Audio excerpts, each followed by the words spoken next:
Welcome back to another episode of PWT Talks NXT for January. It's not December anymore. January 7th, 2025. We're talking NXT New Year's Evil. There was a couple big things that happened on this show, some of note, some should have been of note and maybe weren't, but we'll talk all about it. Kelly is not here with me this evening. Kelly is under the weather. I unfortunately did not find out that Kelly wasn't doing the report until like halfway through the show. So if you do go to PWTorch.com and check out the report, it is a very abridged report this week. I apologize for that, but I was trying to get it done before we went live. So since Kelly isn't here with me today, Jobin's here with me today. Jobin, say hey. Hey, everybody. Nice to be back, as always. Indeed, indeed. All right. So as I mentioned, we had a couple big things happen on the show, one of which was The Rock. The Rock showed up, as we found out last night during Raw. Actually, I don't think it was technically Raw proper. I think it was Instagram, and then they showed the Instagram on Raw, if I'm not mistaken. But we found out The Rock was coming to NXT, wondering what he was going to be doing, what he was going to be saying, if he was going to have any involvement in anything. Well, we found out when the show opened, we saw The Rock getting to the arena. A little bit later on, Ethan Page was backstage in Ava's office, kind of getting scolded for breaking Javon Evans' jaw, and we'll get into that in a little bit. So I want to talk about that Javon Evans vignette, or video package rather, because I thought that was fantastic. And Ethan Page at this point starts like bad-mouthing, Ava, kind of talking back to Ava, when The Rock steps in the room, puts his hand on Ethan Page's shoulder, and essentially, without actually saying, hey, stop being a dick to my daughter, because they haven't actually acknowledged that, there's a family relation there yet, kind of one of those if you know things. He basically said that, and kind of diffused the situation, shook Ethan Page's hand, and sent him on his way. And he then asked Ava for her advice. What should he say when he goes out there? Which, I don't know, I thought was weird. Here we go. Let's ask Ava what to say, even though you're one of the greatest talkers in the history of the business. I thought that I understand what they were going for there, like try to get, Ava a little bit, or put her over a little bit, make her seem a little bit more wise in the way of the world of wrestling. But I don't know, didn't really come across that way to me. I guess we'll get into that in a minute. And then at the end of the show, after our main event match, which we'll talk about in a little bit as well, The Rock made his very long entrance. I didn't time it, but man, I feel like it was at least 4 or 5 minutes of him walking to the ring. Wasn't quite as long as last night's, but it was real close. Yeah, it was up there. It was definitely up there. So The Rock made his entrance. He talked about how, basically talked to the fans about, how about this time last year, all the Cody crybabies were telling The Rock not to be mean to Cody, and now all of a sudden after everything that happened last night on Raw, they're telling him, oh, you're being too nice to Cody, and essentially just tells the fans to enjoy the ride rather than gossip and be internet wrestling fans or just wrestling fans in general. As Daniel Bryan would have called us at one point, fickle, if you guys remember that. Yeah, The Rock then basically said he knew he was going to come into NXT a couple weeks ago, didn't know what he was going to say, and that was very apparent because he just kind of played with the crowd for a while, a lot of swearing, so there was a lot of muting out of the things The Rock was saying, so couldn't really understand a lot of the things that he was actually saying. I guess if you're in the building, hey, that's a good thing. And then The Rock basically just ends the segment and the show, encouraging the fans to continue reacting to the wrestlers, saying that the fans are the biggest part of what they do, and that they need the fans to, or the wrestlers need the fans to excel and succeed. He did the smell if you smell what The Rock is cooking thing, and the show went off the air. So there was like a 15-ish minute segment with The Rock towards the end of the show that basically, in my opinion, just served as an ego trip to get The Rock on TV for a little bit and pull some ratings, but they didn't capitalize on it. They maybe gave Ava and Eddie Thorpe, or not Eddie Thorpe, Ethan Page a bit of a rub backstage. But what else did this accomplish? Did I miss anything, Jobin? I mean, to me, it seemed like he stood up there for, I forget what he said, because he was looking at the timer. He's like, yeah, I've got 6 minutes and 33 seconds or whatever. He kind of just summarized wrestling. Is what it seemed like to me. He came out, explained what the fans are supposed to do and how, like, bringing people up to the main roster works. I don't really understand what that was supposed to do, aside from just put The Rock on NXT, like you said, to pull more ratings. I think that's all it is. And they may have even asked him last minute, because, WWE likes to do that sometimes. Yeah. So they may have asked him last night, hey, you want to show up on NXT tomorrow? And he legitimately didn't know what to do. No, exactly. And I don't know, like, I figure even if they put something together like 3 hours before the show goes live or something like that, I don't know. Like, you think they could have come up with something a little bit more impactful and meaningful. I mean, it was still entertaining and, good lip service to the crowd, and the crowd was into it and all of that. But I just feel like they didn't capitalize on having The Rock on NXT. Like, there's so much they could have done there. Like, have I don't know, Wes Lee come out, for example, and start going toe to toe with The Rock or something, verbally or something along those lines. But let's see, in the chat here, we've got Goodfella 1422 saying that they like the 6 minutes that The Rock did that more tonight than all of last night. We've got Blake, what's going on, Blake? Ava was with The Rock at the Golden Globes on Sunday nights. It was more of a know if you saw that. Oh, actually, I didn't know that Ava was on the red carpet with The Rock. I'm assuming on the red carpet. We've got BJ was hoping that Joe Hendry would interrupt The Rock, as was I, quite frankly. That would be Yes, Blake kind of, I guess, agrees with us that Joe Hendry showing up would have been a lot more entertaining. Ryan Solorio, watching from Canada, watching on NXT or watching on Netflix was a weird experience for NXT. It looks like Blake asked if The Rock was censored or uncensored on Netflix. Ryan said, no, I'm not bringing everything up on screen right now. Yeah, I think they were probably just simulcasting the live broadcast, so the bleeps are done, I think, before it, would hit both TV and Netflix. Yes, according to BJF, in the UK, watching on Netflix, Raw was uncensored, but The Rock was censored tonight. So that would make sense.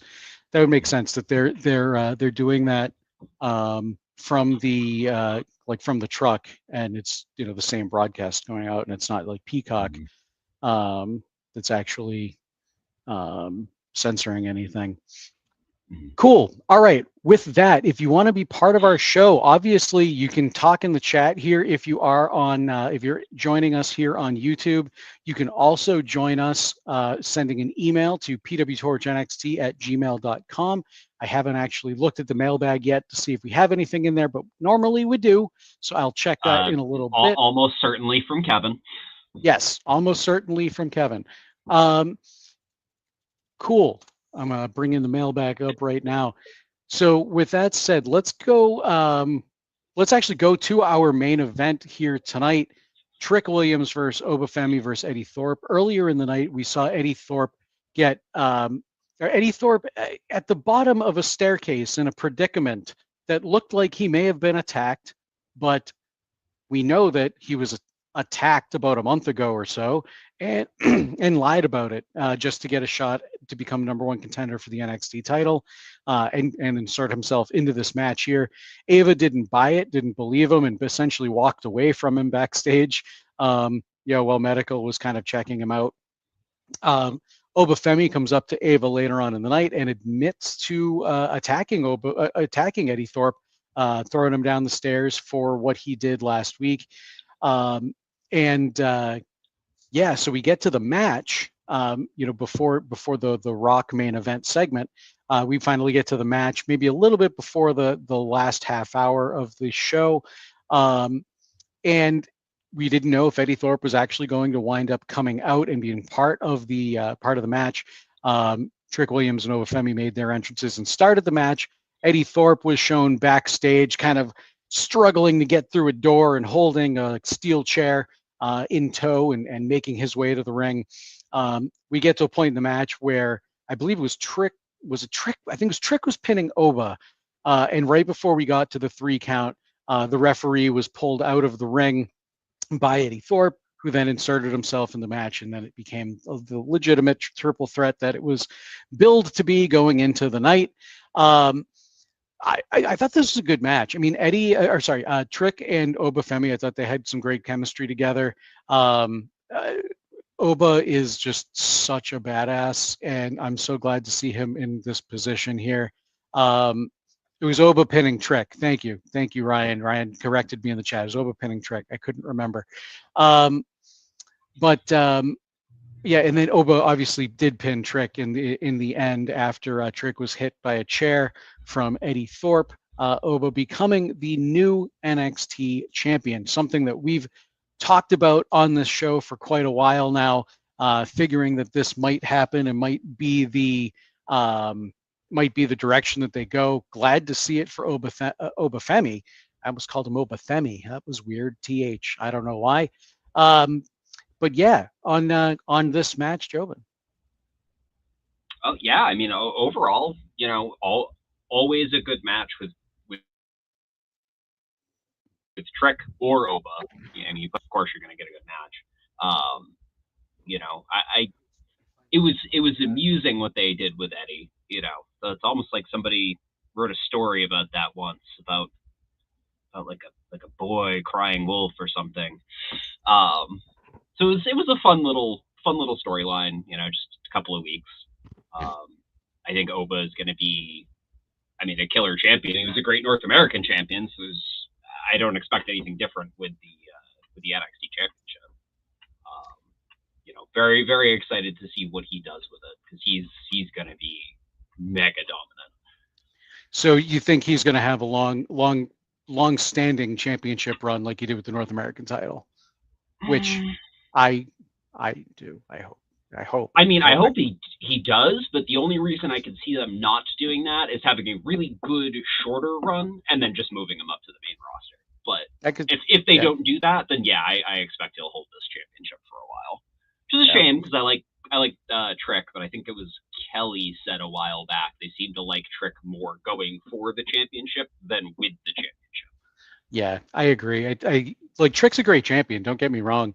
But I think he's like Stone Cold Steve Austin. Stone Cold Steve Austin was a great champion, but his chases for the title were so much better than his actual title reigns. Like nobody, I don't know. I have the image of him in the ring, coming out with the end, his entrance, and as a kid, like holding the belt and everything. But most of his the most memorable things for me were him going after the title and obviously his feud with McMahon and all that. But same thing with Trick. I think it's kind of a similar boat. Speaking of, almost like two genres per se, like actors are better in certain genres or whatever. It's chasing the championship and then being the champion are very different personas to portray, and there's different aspects to it. And I think he's very, very good at hunting for that championship. Yeah, no, I'd agree with you there. Definitely agree with you there. Do you think this means we will see Trick Williams make his debut on the main roster sooner rather than later?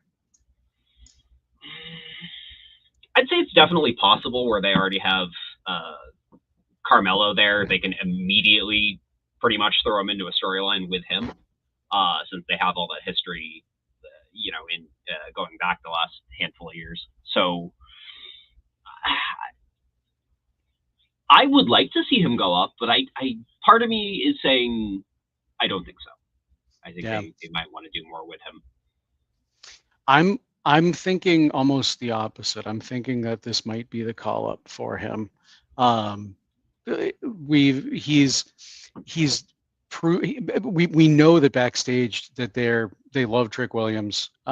He's kind of that company guy that they can rely on and kind of build around and things like that. And he's proven to be charismatic. The character's proven here in NXT, and he's done just about everything. He's won the North American title. I don't. Yeah, did he win? I'm trying to remember. Did him and Carmelo ever win the tag titles? I don't remember now. Off the top of my head, I don't know. Off the top of my head, I can't remember. I'm lucky I remember what I had for breakfast this morning.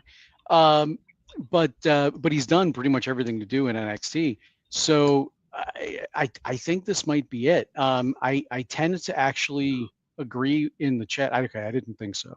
Yeah, he's a former two-time NXT champ, one-time NXT North American champ, and 2023 Men's Iron Survivor winner, All right. but no tag.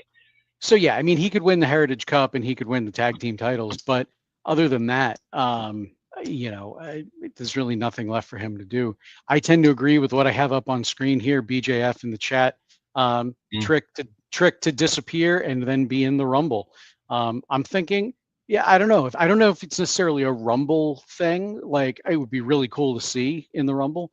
I don't know if it's necessarily going to be a Rumble call up or anything like that, but maybe I'm thinking maybe around Mania season, Stand and Deliver or something like that. Maybe he has one more feud that brings him to Stand and Deliver, and then he gets called up, something along those lines. I don't know. Also, BJF's shout out for my hat, likes my hat. So hey, thanks. I like my hat too. I tend to lean more towards Keith's comment there, if you want to throw that one up. Oh, I haven't got quite that far. Oh, okay. Yeah, it's just that Trick will join up with Mello on SmackDown, believing they'll forgive Mello and form a team. I could definitely see that. I could definitely see that too. They were so good together, and I think like Mello. I mean, he's had his moments on the main roster.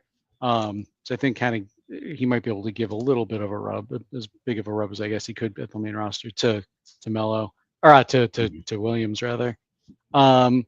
Brock in the chat. What if they reunite Trick and Hayes as a team? Might be a good for a stalling Carmelo. Plus, tag division is ramping up on the main roster. So Brock also saying that it's probably a good idea to put the two of them together. We're also agreeing there. Four Eyes Malone in the chat says there's not really a good spot for him right now on the main roster, but he'll definitely be there soon. Brock is also Brock going for Brock in the chat. Tag team is their vote as well. Cool. So yeah, I'm and then with Eddie Thorpe, we haven't actually talked about Eddie Thorpe. I'm wondering, I'm thinking that Eddie is going to probably be the first challenger for Oba. Trick maybe too. Maybe, like I said, maybe Trick will stick around for one more feud to go to Stand and Deliver before he goes up or something like that. But I can kind of see Eddie trying to lay claim to the title. He's got unfinished business with Obafemi, where Obafemi attacked him earlier in the night here to try and get him out of this match and all of that. So I think he could kind of come out of this and be like, yeah, it's my time. I want my deserved one-on-one shot for the title. He can weasel his way into it some way, I'm sure. I've been kind of stalling for time because Jobin said their headset was dying. So I'm looking to see if their headset we're getting a finger. Okay. All right. So I'm going to continue stalling for time here. But yeah, I think, like I said, I think that's kind of the direction we'll see for Eddie Thorpe. Otherwise, I don't know what they do with him. We'll probably see him, if anything, we maybe see him like in the North American division. But I think at this point they want him more in the main roster than anything else. I think you're back now. I think so, as long as you can hear me. I can, loud and clear. All right, then should be good. Yeah, just my wireless headset was dying, so I figure I have a wired one. Easy enough, easy fix. There we go. Easy fix, easy peasy, lemon squeezy. So yeah, with Eddie Thorpe, I don't know if you heard a lot of what I was saying, fiddling with the headset, but Eddie Thorpe, do you think he is could potentially be the first challenger for Obafemi, or do you think he may be doing something else here in NXT? I mean, they certainly could go that way with it, where, like he was injured, he has the revenge angle, he was on top of already being in the match and getting kind of screwed out of part of it, they can certainly go that way with it. If they don't do that, I don't know what they'll do with him, though, is the problem. Yeah. That's kind of it. Aside from Trick also wanting to, try and win back the title again, maybe throw Ethan Page in there since they seem to want to do that all the time. Maybe like a multiple contenders for the new, or to go against the new champion. There's also Wes Lee too that I think we're forgetting. I always do forget Wes. I don't know why. Yeah, well, he's been kind of like in the periphery of all of this, but he hasn't really been the focal point of all of this too. He's also said he wants the NXT title. He is a heel. He did lose. Yeah, he lost his North American title to Obafemi, so he's got a grudge against Obafemi, the new champion. And then failed to recapture it, so even more of a grudge than he would have had. So there could be something like that with Wes Lee too. So there's so many different directions they could go with Obafemi. I'm really looking forward to seeing what this run brings for him here. Like I said, he could have carried the North American title until the end of time, as far as I'm concerned, but I'm very happy to see us here in this new era for him, and I think it's going to bring him just one step closer to the main roster here. All right, let's see here. Let's go to an email from Kevin Catani. Kevin says, "Salutations, gents. Holy title changes, Batman. I hope this finds you well. And boy, what an episode this was.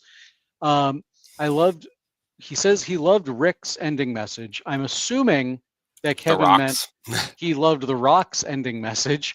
But I was more impressed with the in-ring action throughout the evening. I'm obviously jacked about Julia winning the women's title, and I look forward to her run. I'm also loving Oba's win and hopeful he'll have a monster reign this Mania season, provided he's still the champ by then. Do you think Oba is primed for a Rumble spot? Also, do you think will Julia's defense be a rematch with Roxanne or somebody from the field, and which outcome makes the most sense? That's all for tonight. Go VIP and listen to 8YB hours.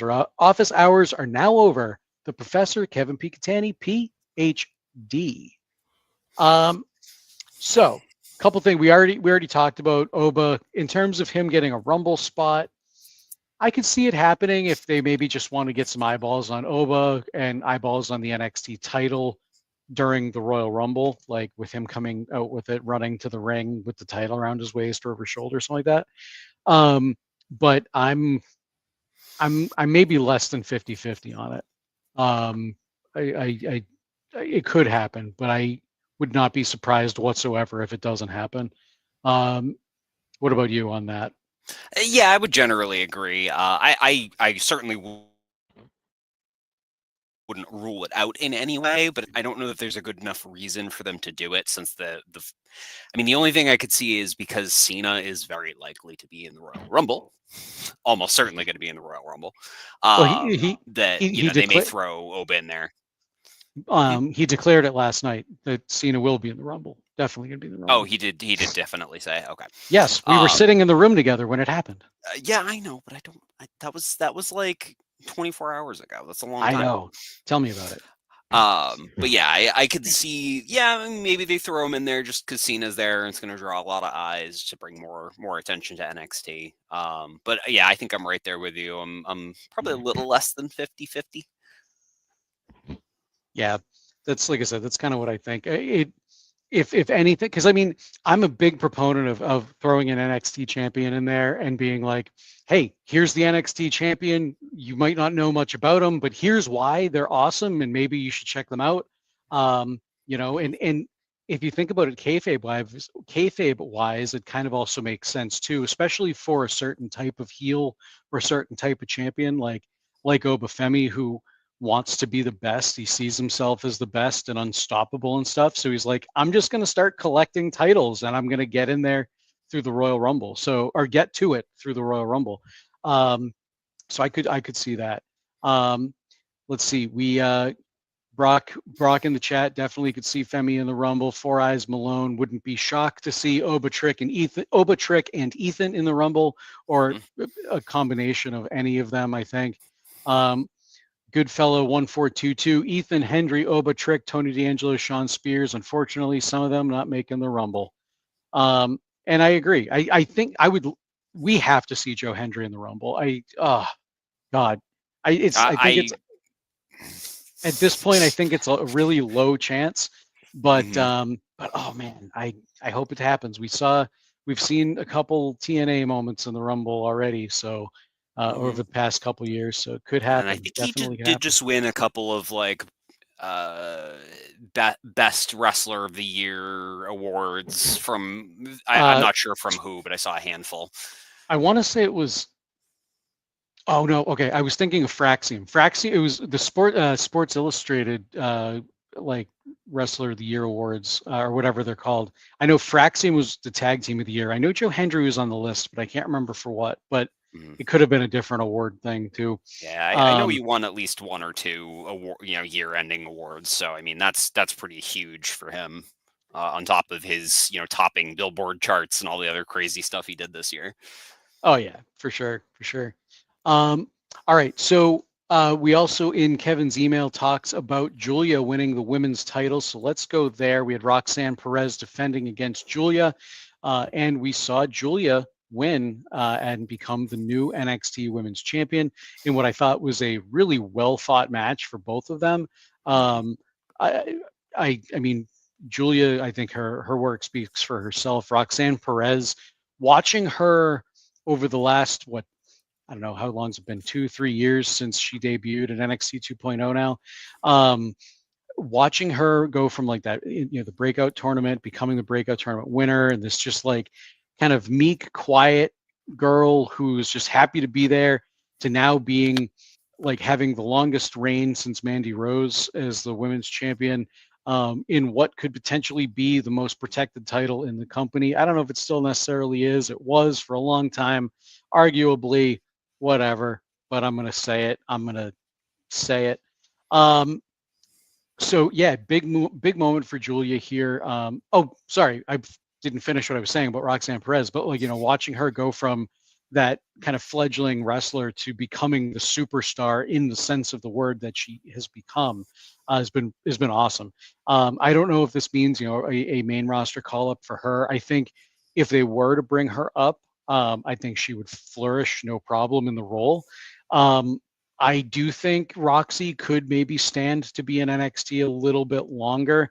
I think she and Cora Jade could do some cool stuff, and as a tag team, maybe end up getting called up together or something like that.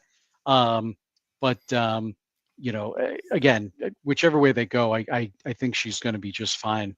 Whether she gets called up now-ish, within the next couple few months or whatever, or if it's another year or so from now. But yeah, on this match, and Julia as our new women's champion. Sorry, to me? Yes. Okay. Yeah. No, I was throwing to the other guy. I just wasn't sure if that was actually you throwing to me or if you were. Oh. Never mind. It's fine. It's all good. It's fine. Yeah, I mean, Julia. This is what happens when you do a live show. I know, right? Yeah, Julia. I mean, I've loved every match I've seen of hers so far, which has been every match she's had in NXT. Not as familiar with her, other work in other promotions, but everything I've seen from her has been great. Roxanne has been, like you said, just give her time. Like, she's improving exponentially, and that's incredible. Both put on a really, really good match. I'm trying to remember, and I think I know the answer to this, but were you watching when Roxanne was her babyface self? Were you watching before her heel turn? No, I was not. Okay. I think I started watching like right as that happened. Like Okay. she came Right. out and like attacked Lyra and you know all that. Like that's right about when I started watching her. So I thought that was the case. I couldn't Mhm. remember exactly when, but I didn't think so. Yeah, I've done a lot of catching up since then, but Yeah. yeah, I wasn't actively like live watching the babyface stuff. Yep. No, exactly. Um, yeah, lots of good offense on both sides tonight. You know, they're both very very good at it. They both have some really fun move sets. Brock in the chat saying Perez was very aggressive tonight, Mm. gave Julia a lot of offense, which I agree with 100%. Mm-hmm. Since you know, Julia tends to be the generally the more aggressive, being that Japanese style wrestling. It was nice to see Roxanne get a little more aggressive than she can sometimes be. Yeah, exactly.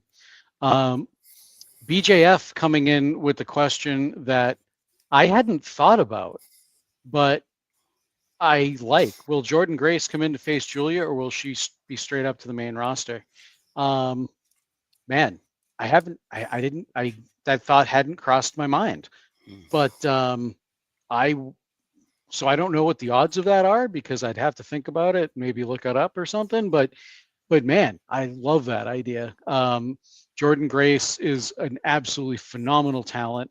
And to get two talents like Julia, she isn't known for being in NXT. She's known for being, overseas and doing her thing in Stardom and all of that. So kind of having two stars that made their name outside of NXT come into NXT and have a like big showcase match like that, like it's something like Stand and Deliver would be. I think that'd be really cool. It'd be really cool to see. How about you on Jordan Grace? Jordan Grace I idea? don't see her probably going to the main roster straight away. Just where it's a TNA person. I mean, obviously it can happen. But I don't know. Where she's done some stuff on NXT already, I'd be surprised if they didn't bring her back to NXT, even if it's only for a short time. That's kind of what I'm thinking, and not because she's not ready to go up to the Oh, main yeah, well, roster. no, certainly not. Yeah, like Goodfella 1422 says says Grace could go to the main roster, and she 100% could. But I think where she does already have the history in NXT already, she has she could kind of come in and they could make a story or something, and she could come into NXT that way, and then kind of go up to the main roster. They could certainly do something like that. I guess it all depends on how they're going to present it. Like if they're going to do something like they do with Jade Cargill, where they kind of parade her around from brand to brand to then finally settle on one. They could do something like that, and I think that could work. I Maybe mean, she even with this comes. whole transfer window thing that they keep talking about, they could throw her in NXT, move her up to SmackDown, and then move her over to Raw, like all in a short period of time to accomplish that parading her around that you're talking about. Exactly. Yeah. No. Exactly.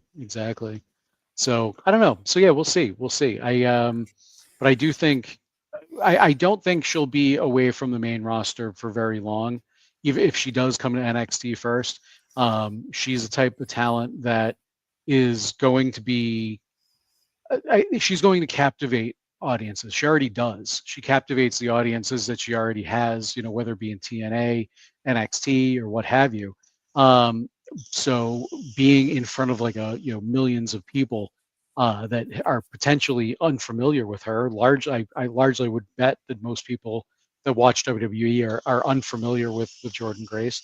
They're gonna be like, "Who the hell is this?" and latch onto her right away, especially if they book her right. And in Triple H, we trust. So I generally like what Triple H is doing up there. So.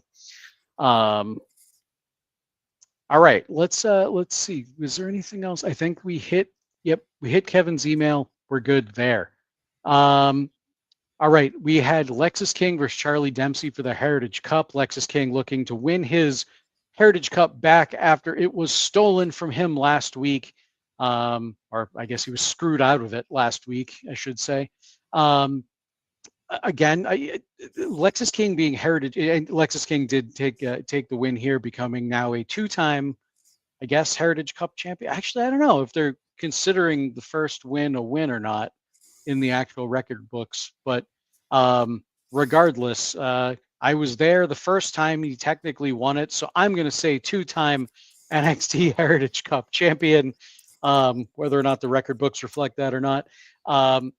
It's still weird for me to see him with the Heritage Cup. Like, I don't think of him as a wrestler that I would kind of like associate with the Heritage Cup. Very similar to Tony D'Angelo. I still think of somebody, like Nathan Frazier or a kid before he became Axiom.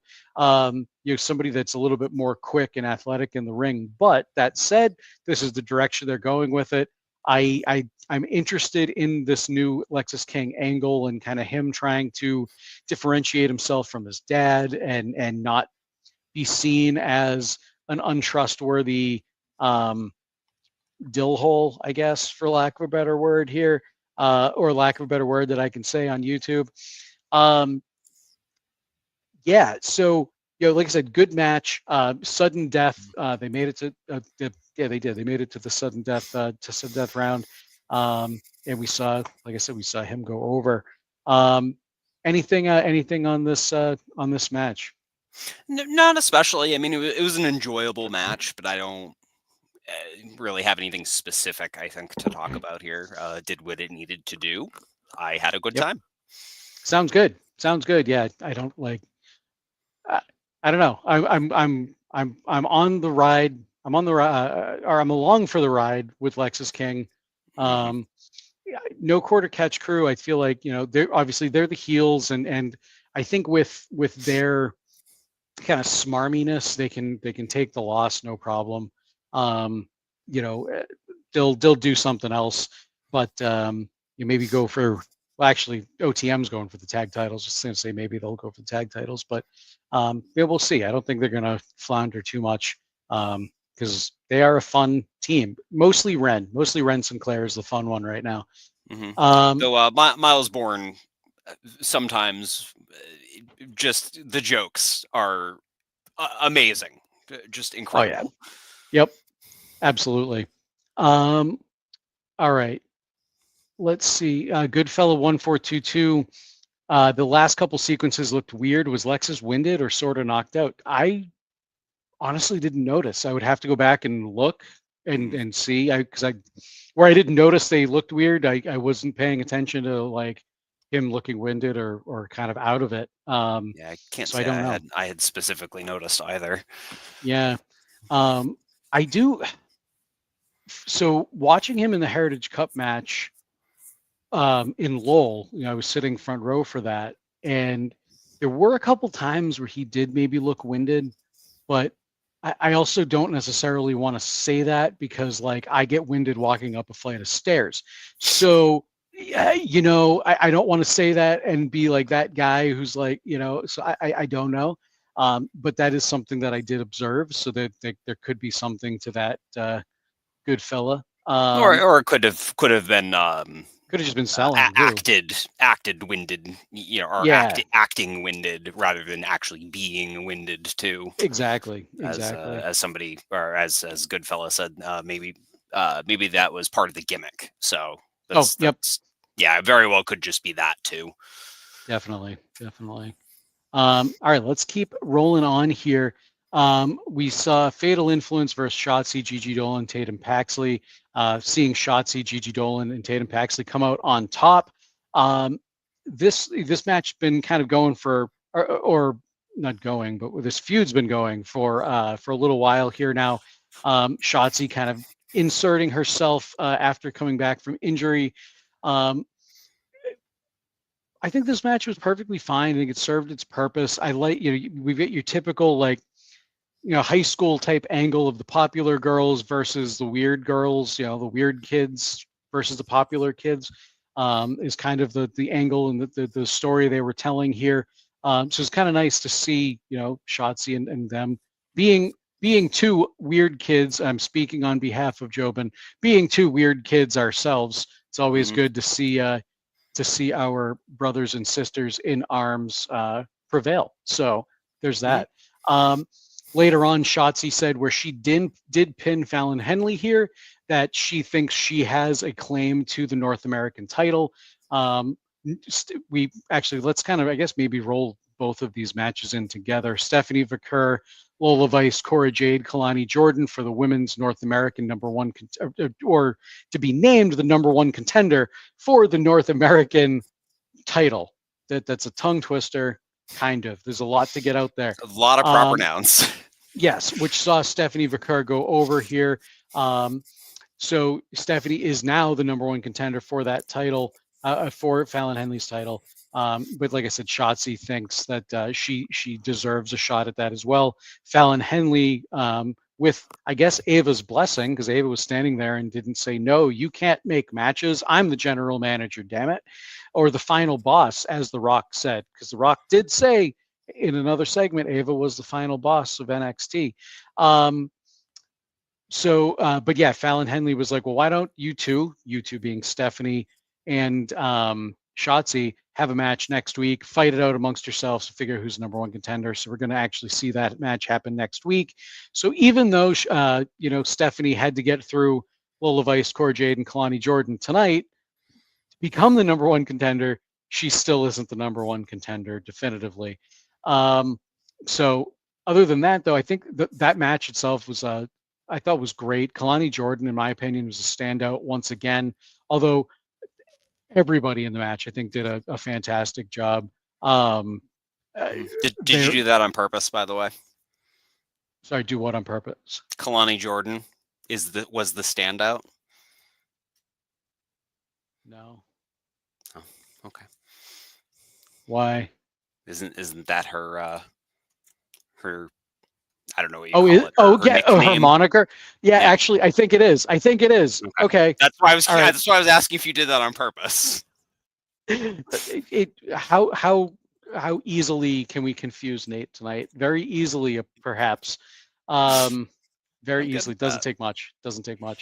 But no, I think she was. I think she looked great. I mean, every time she's out there, she impresses me more and more. So wanted to at least point that out. So yeah, on both the women's, or these two women's matches here, then we'll get to the opening match. So yeah, anything on Stephanie, Lola, Cora, Kalani, or Fatal Influence and versus Shotzi, Gigi, and Tatum? Kalani's awesome. That's kind of all I really have. Like, it was a good match. I enjoyed it. I love Kalani.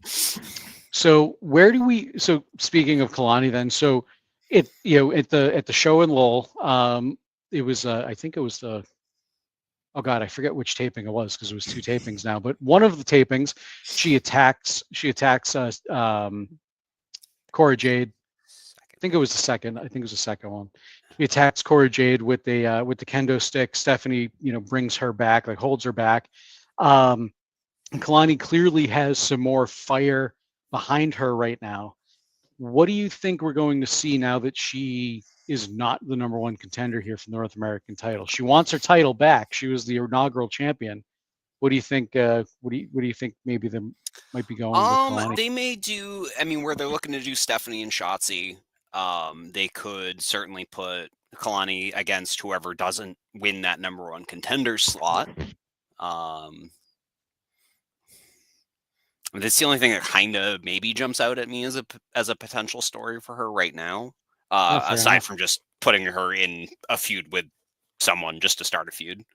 Because we know they have a pretty deep, women's roster in NXT, so it's not like they couldn't then, having now with Kalani being a former, champion and all that, they just pick someone that's ready to move, into a TV slot, grab somebody from Level Up or something, and kind of give them a little bit more TV time as well, using her popularity.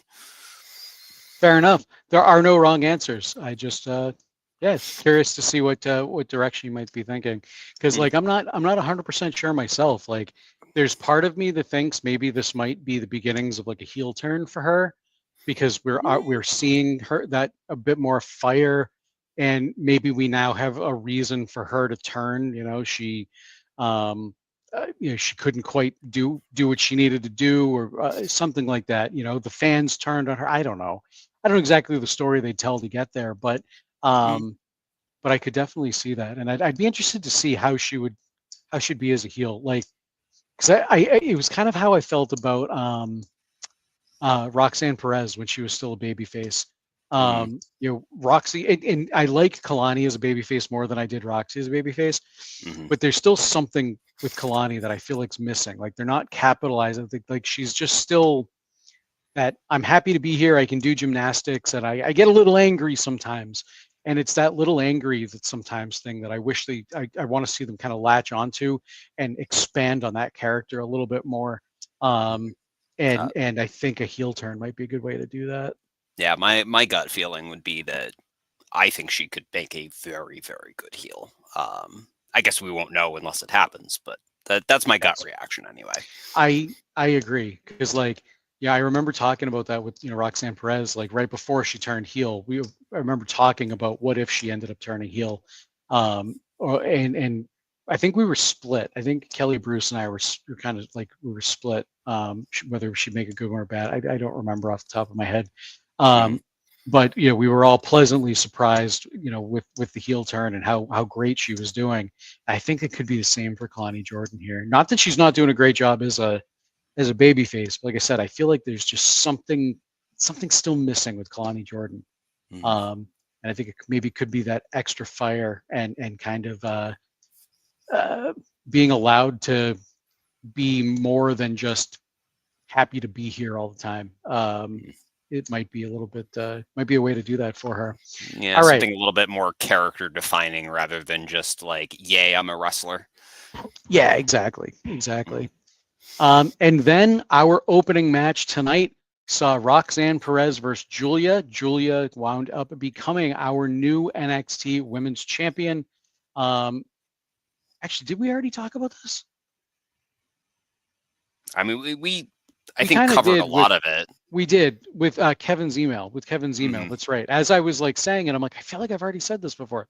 Okay, so we wound up covering that, which is good because that means we're almost wrapped up here. Corey Graves returning to commentary. How did you feel about a 3-man booth on NXT? And it does seem like Corey is returning to NXT because Vic said a couple times we'll figure out our rhythm as time goes on or something like that, which makes me think this is a permanent return. I mean, generally speaking, I like it. Corey was the guy on NXT for, I don't know exactly how long, but for a pretty significant length of time. So it feels right to me. As to, more recent, newer fans, I don't know. But I think, Corey and Booker already have a good relationship together, so that'll be just fine.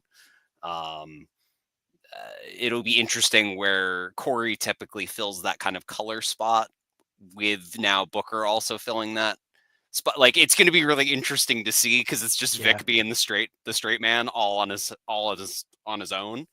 Yeah, a 3-man booth is hard. Yeah, absolutely. So it's going to be. I guess we'll see. Yeah, it's going to be interesting to see as time goes on. But I love Corey Graves. He's divisive. Some people love him. Some people hate him. I think he's an absolutely phenomenal color commentator. And I think he's going to be a good addition to the team. Vic Joseph, he's very, like you said, very straight man, very vanilla. But that's what he's supposed to do, right? Like he's not supposed to be that color guy. He does his job well. He's the play-by-play guy. That's what he does. He does it very well. Yep. I enjoy listening to him every week. Not that he jumps in with his own jabs here and there, which are always fun to listen to. But with Booker T, Booker T, like I don't know. I don't dislike Booker T on commentary. Like, we give him a lot of crap here on the show. I've given him a lot of crap here on the show.